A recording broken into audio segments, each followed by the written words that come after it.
Hello guys, welcome to Shweta classes YouTube channel and this is Shweta Tomar. कैसे हैं आप सब लोग? चलिए स्टार्ट करते हैं आज एक नया chapter, motion and measurement of distance. यानी हम आज क्या पढ़ने वाले हैं, हम इस चैप्टर को भी दो पार्ट में डिवाइड किया है। मोशन एंड मेजरमेंट यानी कैसे हम चलते हैं, कैसे हमने चलने के लिए अपने साधन ढूंढे, कैसे हमने अपने उन साधनों को इजी बनाया, है ना। और मेजरमेंट कि हम कैसे चीजों को नाप सकते हैं, मेजरमेंट के लिए हमने क्या क्या किया है। चलो सबसे पहले तो देखते हैं कि कैसे मोशन स्टार्ट हुआ या कैसे हम मोशन स्टार्ट करने से लेकर आज जो हम मोशन में चीजें यूज करते हैं, यानी जो हम one place to another place जाने के लिए थिंग्स यूज करते हैं, वो कैसे डेवलप हुई। स्टोरी ऑफ ट्रांसपोर्ट है। Long ago people did not have any means of transport, यानी बहुत साल पहले जब अर्ली ह्यूमंस हुआ करते थे तब उनके पास कोई भी मोड ऑफ ट्रांसपोर्ट नहीं था। वो क्या करते थे, या तो पानी में तैर कर जाएंगे या पैदल पैदल अपने कंधे पर चीजों को लेकर जाएंगे जैसे वो जा सकते थे। They used to move only on foot and carry goods either on their back or using animals। और उनके पास क्योंकि एनिमल्स भी होते थे, तो जब वो बहुत ज्यादा थक जाते थे तो वो अपना आधा सामान एनिमल्स पे रख दिया करते थे और आधा सामान अपनी बैक पर रख लेते थे, और एक प्लेस से one place to another place वो मूव करते रहते थे कंटिन्यूसली। आज तो लाइफ सेटल है, लेकिन अर्ली ह्यूमंस की लाइफ बिल्कुल भी सेटल नहीं थी। वो कभी भी एक जगह पर नहीं रुकते थे, वो हमेशा इधर से उधर घूमते रहते थे। For transport along water routes boats were used from ancient time. Boats तो यूज होती थी पुराने टाइम में, लेकिन कैसी बोट तो यूज होती थी, ये बोट आपको दिखाई दे रही है, ये बांस की बनी हुई है ना। बांसों को एक के साथ एक कनेक्ट करके रस्सी से बांध दिया गया, क्योंकि बांस बहुत हल्का होता है, इसको इंग्लिश में बॉम्बू बोलते हैं। ये जो बैम्बू होता है ये बहुत लाइट वेट होता है और ये वाटर पर फ्लोट करता है ना। तो इनको एक के साथ एक अटैच करके किसी भी रस्सी से टाइप कर दिया गया और फिर इसको पानी पे डाल दिया गया। इस पर कितना भी वजन रख लो, क्योंकि सरफेस एरिया बढ़ गया। जब बाम्बू को हमने एक के साथ एक टाइप कर दिया तो सरफेस एरिया बढ़ गया ना। जब सरफेस एरिया बढ़ जाएगा तो पानी का जो प्रेशर होगा वो इसके ज्यादा एरिया पर कवर करेगा और ये डूबेगा नहीं। तो आप इस पर एक आदमी दो आदमी बड़े इजीली सामान लेकर एक प्लेस से दूसरी प्लेस पर जा सकते थे। फिर धीरे धीरे करके उन्होंने इसी तरीके से बोट्स भी बना ली, लेकिन बोट्स बिल्कुल पर्टिकुलर इस टाइप की तो नहीं होती थी, पर हाँ बोट्स उन्होंने बना लिया था, बॉम्ब से उन्होंने बोट्स बनाना सीख लिया था। To begin with boats were simple logs of wood in which a hollow cavity could be made, यानी अर्लियर ह्यूमंस की जो बोट थी वो यही थी, बाम्बू से बनी हुई। Later people learn to put together different pieces of wood and give shape to the boat. और उसके बाद लोगों ने बहुत सारे लकड़ी के टुकड़ों को एक साथ जोड़कर, मतलब एक डिजाइन तैयार कर और उसको बोट की शेप दे दिया। अच्छा, बोट की शेप कैसी होती है? बोट की शेप होती है बिल्कुल स्ट्रीमलाइंड। फिश के लिए हमने पढ़ा था ना, बर्ड्स के लिए भी देखा था, जो फिश की जो शेप होती है वो कैसी होती है, स्ट्रीमलाइंड होती है, आगे से और पीछे से पॉइंटेड, बीच में से फूली हुई। तो बिल्कुल सेम इसी तरीके से बोट की भी शेप होती है। अच्छा, जो फिश की शेप होती है वो ऐसी क्यों होती है? वो इसलिए होती है ताकि वो वाटर को बिल्कुल बीच में से काटते हुए और आगे निकल जाए तैरती हुई। और इसीलिए बोट्स की भी शेप ऐसी होती है कि वो पानी को काट सके, है ना। जब पानी को आगे से इजीली काट देंगी, क्यों? क्योंकि जितना सरफेस एरिया कम होगा ना, जितना सरफेस एरिया कम होगा उतना प्रेशर एक पॉइंट पर ज्यादा लगेगा और वो कट जाएगा, वाटर कट जाएगा। लेकिन जब आप बोट का सरफेस एरिया आगे से बढ़ा दोगे तो प्रेशर भी तो उस ज्यादा एरिया पर लगेगा। जब ज्यादा एरिया पर बोट का प्रेशर लगेगा, यानी अगर आप बोट को कुछ इस शेप का कर दोगे, इस शेप का, तो इतने एरिया पर प्रेशर लगेगा, और इतने एरिया पर प्रेशर लगने का मतलब है पानी बोट को पीछे धकेल देगा, है ना। तो इसीलिए ये जो फ्रंट फेस और बैक फेस होता है बोट का, ये बिल्कुल ऐसा बनाया जाता है, शार्प बनाया जाता है, ताकि पानी इस तरफ से और इस तरफ से ऐसे कटता हुआ निकल जाए। ठीक है, चलो आगे देखते हैं। अब आता है invention of wheel made a great change in mode of transportation.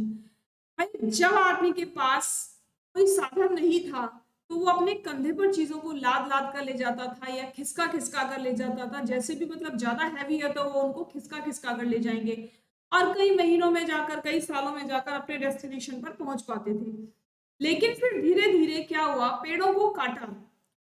आपने देखा होगा पेड़ों की जो स्टेम होती है ये कैसी होती है, कुछ राउंड राउंड होती है ना। जब इन्होंने पेड़ों को इस तरीके से काटना शुरू किया तो इनको दिखाई दिया कि अरे ये तो शेप कुछ ऐसी हो रही है जो एक, अगर हम इसको सीधा छोड़ देते हैं तो ये तो अपने आप लुढ़क कर चली जाती है। और ये कैसे सीखा उन्होंने, ये उन्होंने सीखा था पत्थरों से।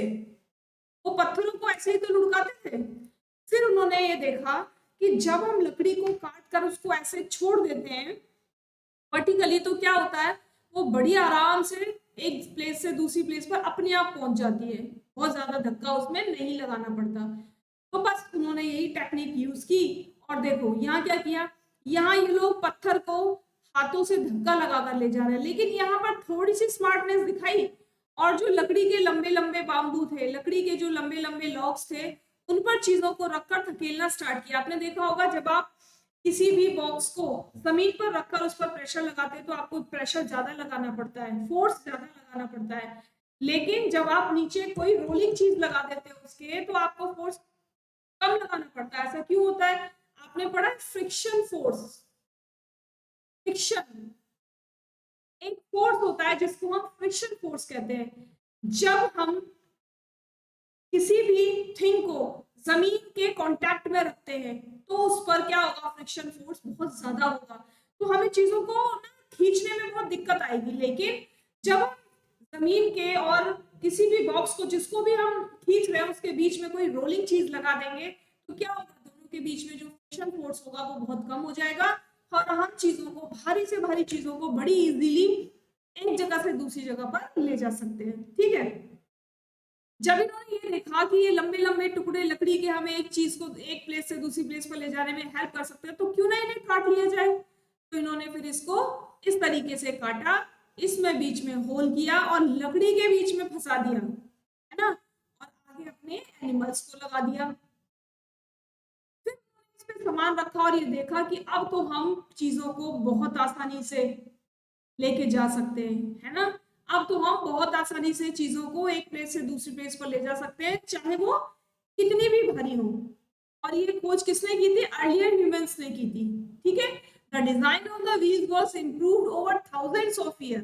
बस इसके व्हील के जो डिजाइन थे इसको क्या इम्प्रूव करने में बहुत साल लग गए, हजारों साल लग गए इसको इम्प्रूव करने में। पहले पहले लॉग्स पे चीजों को धकेला जाता था, फिर लकड़ी के टुकड़े काट काट कर, स्टेम काट काट कर उनको बीच में से हॉलो करके बस लकड़ी में ज्वाइन करके उनको एक प्लेस से दूसरी प्लेस पर ले जाने में चीजों को यूज किया जाता था। उसके बाद रथों का यूज होने लगा। रथ देखे थे राजा महाराजाओं के टाइम पर रथ होते थे तो रथों में इनका यूज होने लगा, तब ये व्हील थोड़े से इम्प्रूव हो गए। यानी यहाँ से यहाँ तक आने में थोड़ा सा इम्प्रूवमेंट हुआ।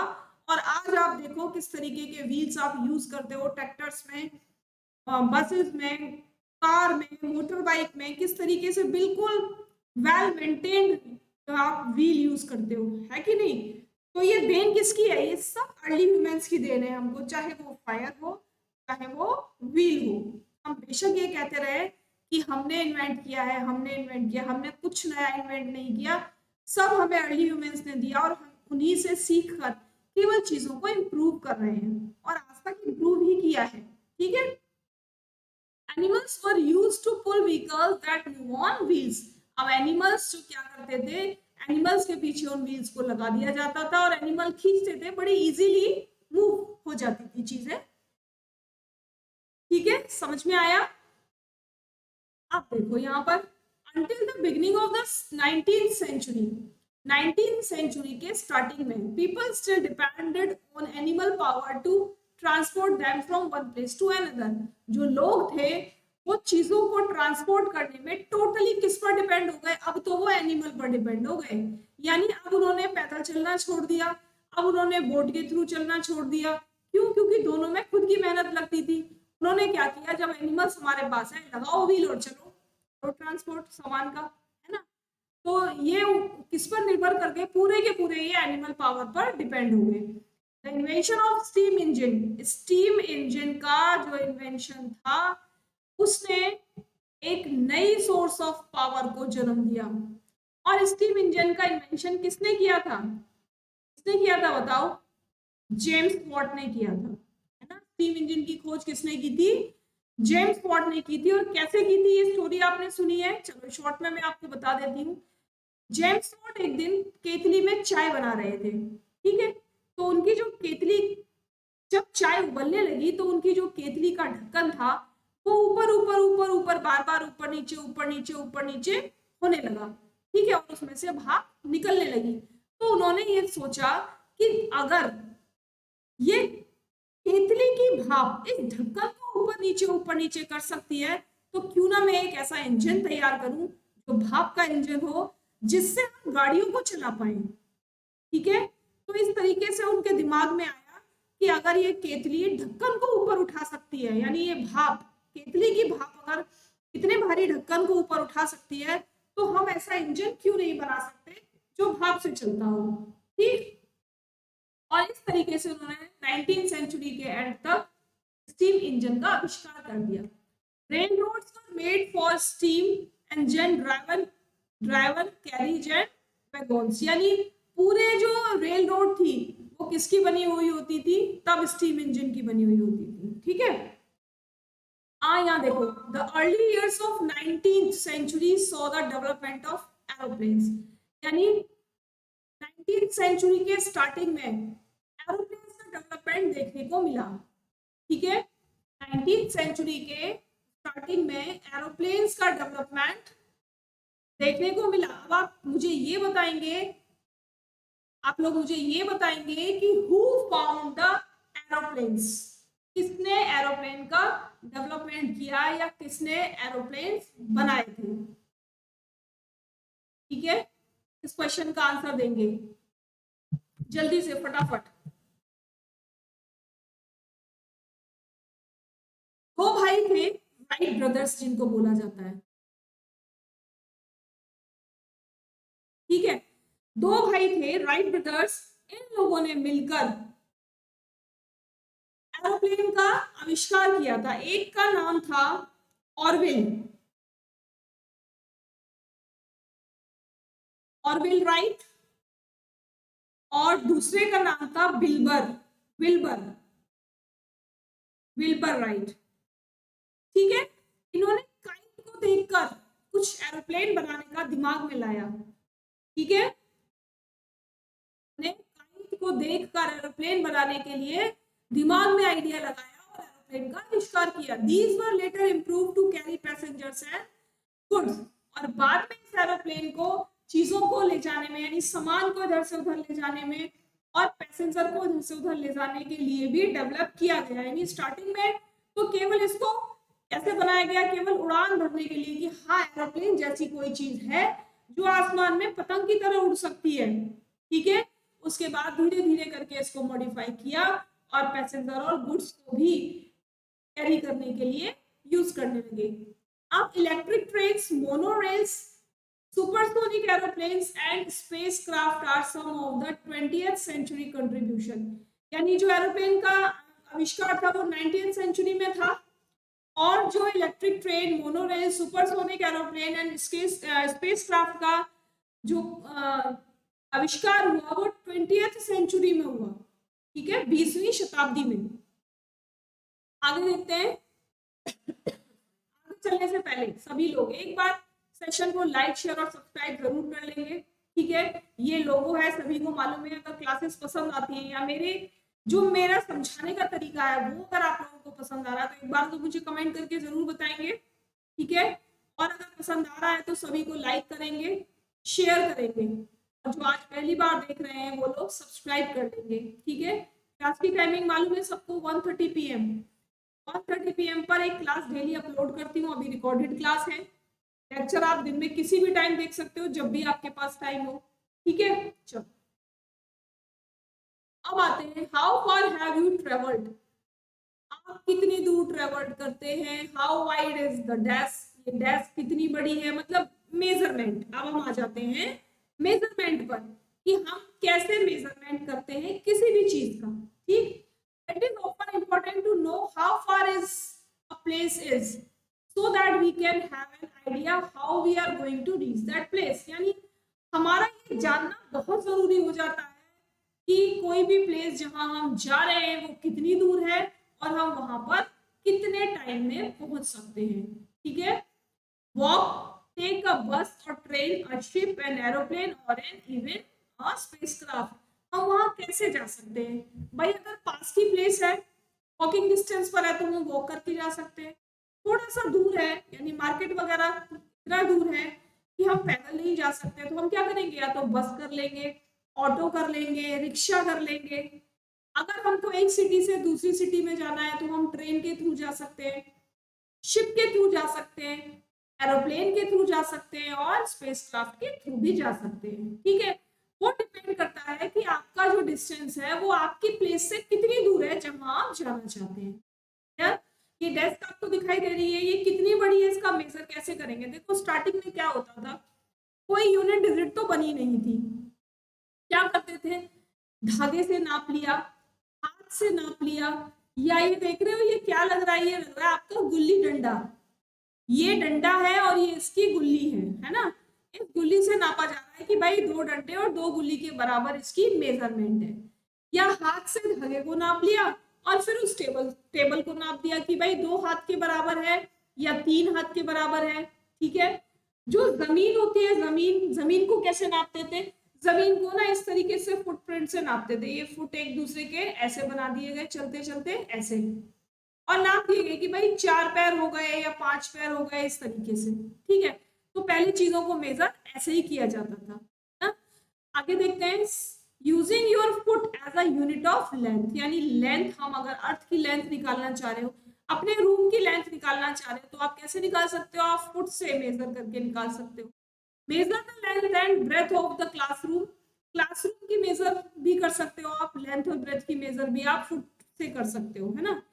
You use your hand span as a unit of measure the width of a table or desk in the classroom, यानी डेस्क की लंबाई और चौड़ाई की आप हैंड स्पान से, हाथों से, और हाथों के बराबर धागा लेकर, अभी मैंने आपको पीछे दिखाया ना, गिल्ली डंडा से कर सकते हो ना आप इन चीजों से।